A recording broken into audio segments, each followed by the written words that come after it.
I tell you what.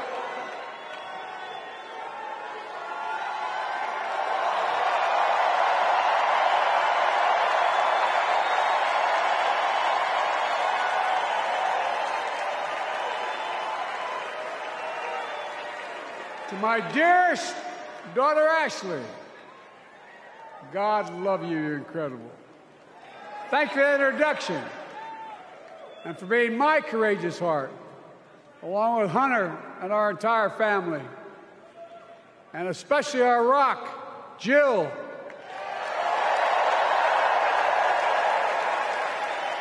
Who, as those of you who know us, she still leaves me both breathless and speechless. Everybody knows her. I love her more than she loves me.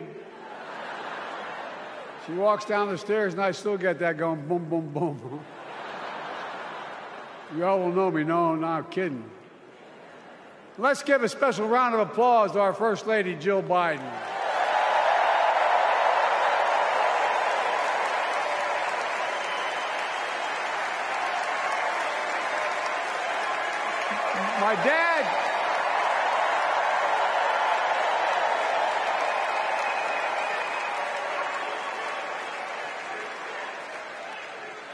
My dad used to have an expression, for real. He'd say, Joey, family is the beginning, the middle, and the end.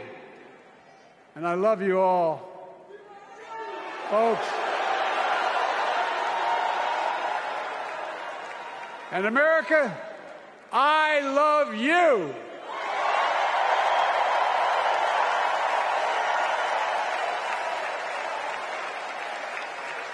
Folks, let me ask you.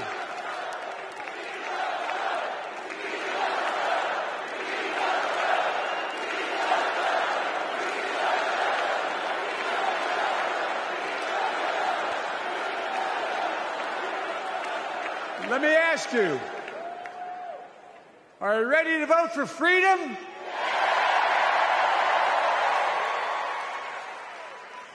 Are you ready to vote for democracy and for America? Let me ask you, are you ready to elect Kamala Harris and Tim Walz, President and Vice President of the United States?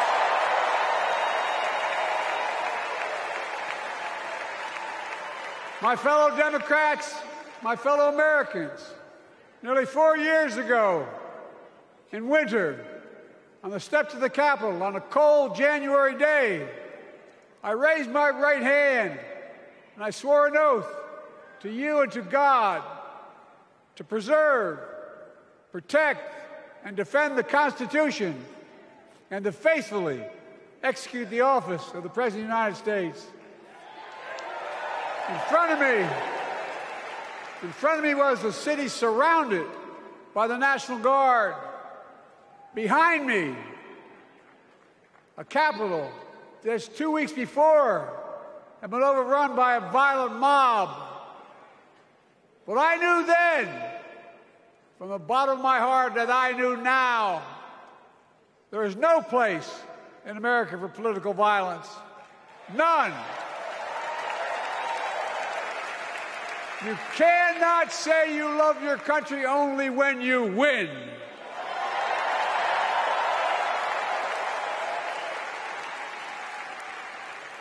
In that moment, I wasn't looking to the past. I was looking to the future. I spoke of the work at hand, the moment we had to meet. It was, as I told you then, a winter of peril and possibility. Of peril and possibility. We're in the grip of a once-in-a-century pandemic, historic joblessness, a call for racial justice long overdue, clear and present threats to our very democracy. Thank you.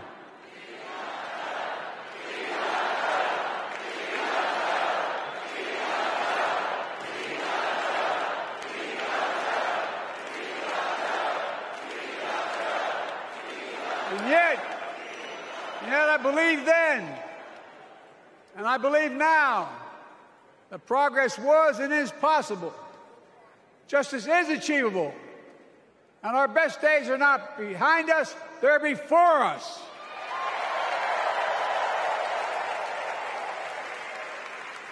Now it's summer. The winter has passed. And with a grateful heart, I stand before you now on this August night to report that democracy has prevailed. Democracy has delivered. And now democracy must be preserved.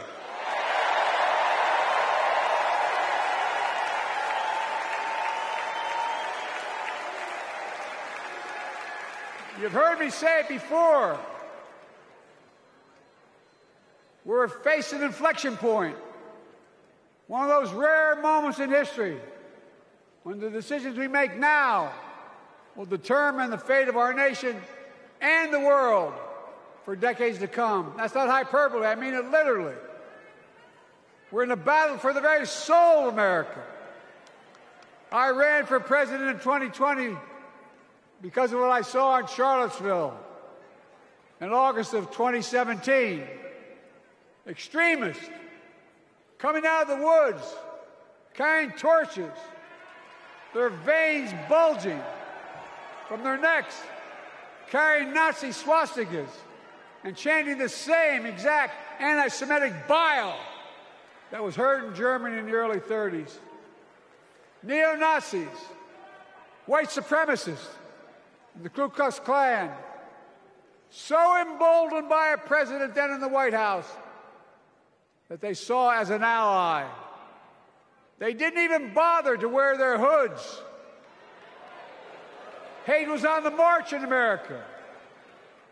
Old ghosts and new garments, stirring up the oldest divisions, stoking the oldest fears, giving oxygen to the oldest forces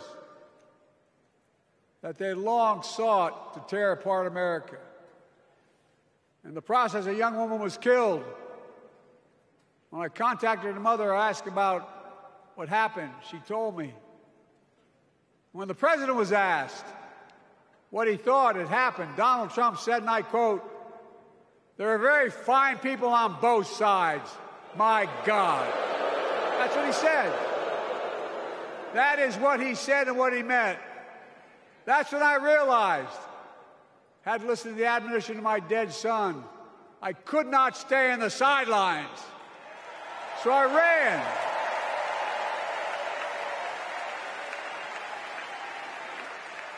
Because I had no intention of running again. I just lost part of my soul. But I ran with a deep conviction.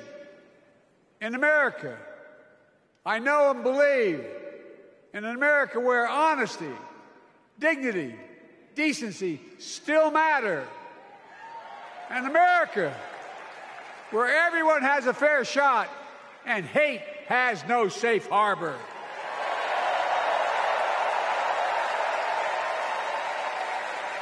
An America where the fundamental creed of this nation, that all of us are created equal, is still very much alive. And a broad coalition of Americans joined with me. 81 million voters voted for us. More than any time in all of history. Because of all of you in this room and others, we came together in 2020 to save democracy.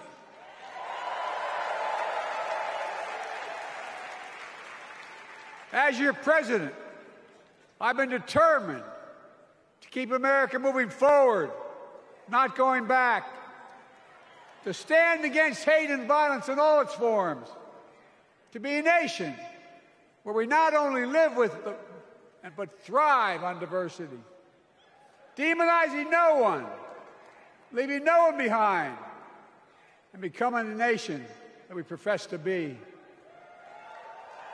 I also ran to rebuild the backbone of America, the middle class.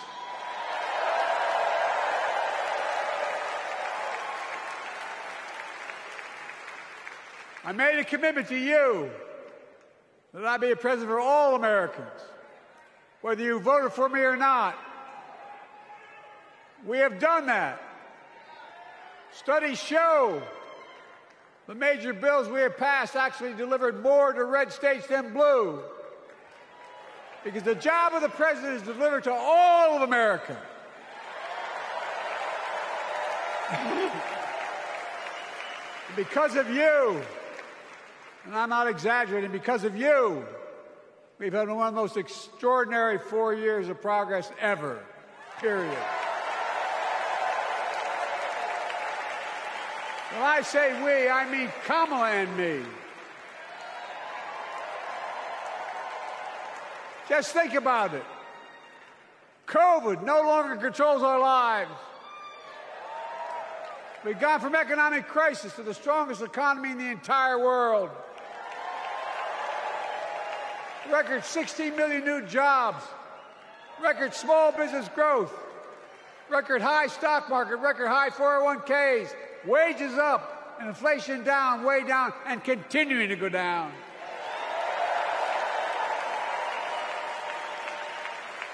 The smallest racial wealth gap in 20 years. And yes, we both know we have more to do, but we're moving in the right direction. More Americans have peace of mind that comes from having health insurance. More Americans have health insurance today than ever before in American history.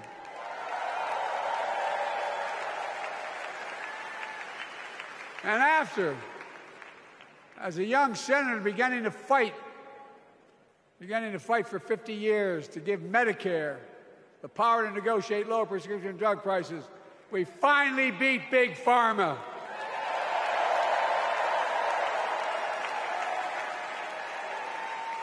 And guess who cast the tie-breaking vote? Vice President, soon-to-be President Kamala Harris.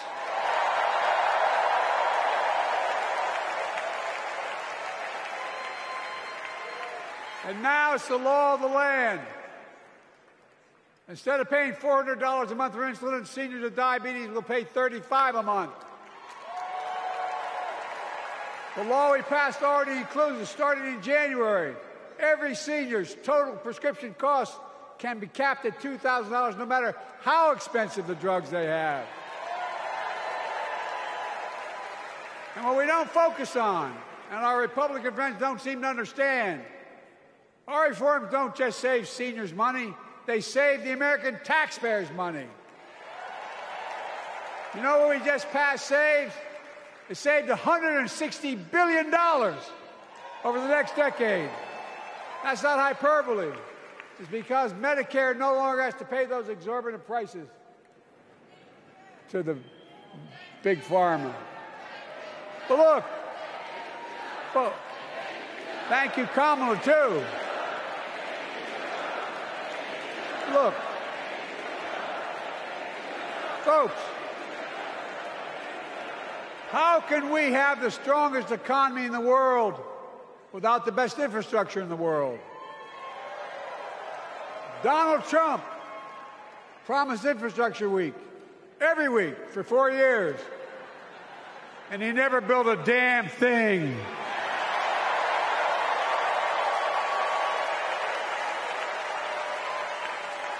But now, because of what Kamala and I have done, remember we were told we couldn't get it done. Remember when we came into office, we couldn't get anything passed? But right now, we're giving America an infrastructure decade, not week.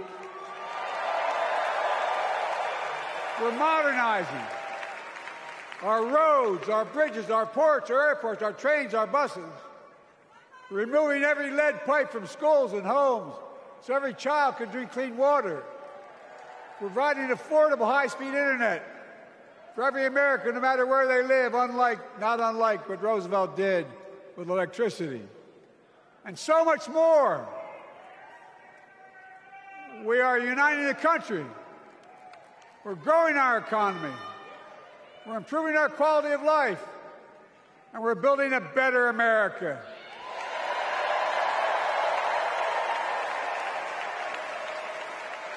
because that's who we are. How can we be the strongest nation in the world without leading the world in science and technology? After years of importing 90% of our semiconductor chips from abroad, which America invented those chips, our Chips and Science Act meant that private companies from around the world are now investing literally tens of billions of dollars to build new chip factories right here in America.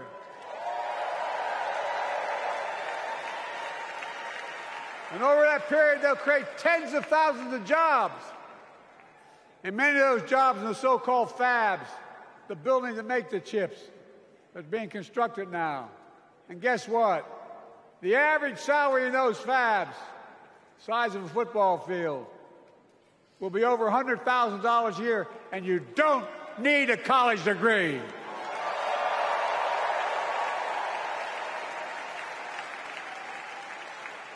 Because of you and so many electeds out there, American manufacturing is back. Where the hell to say we wouldn't lead the world in manufacturing? 800,000 new manufacturing jobs.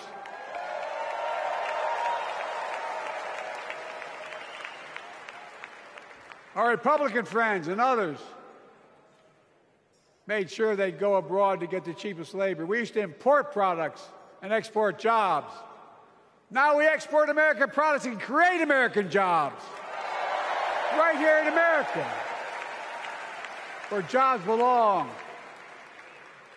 With every new job, with every new factory, pride and hope is being brought back to communities throughout the country that were left behind. You know you're from them, many of you. You know what it's like when that factory closed, where your mother, your father, your grandmother, grandfather worked. And now you're back, providing once again, proving that Wall Street didn't build America, the middle class built America, and unions built the middle class.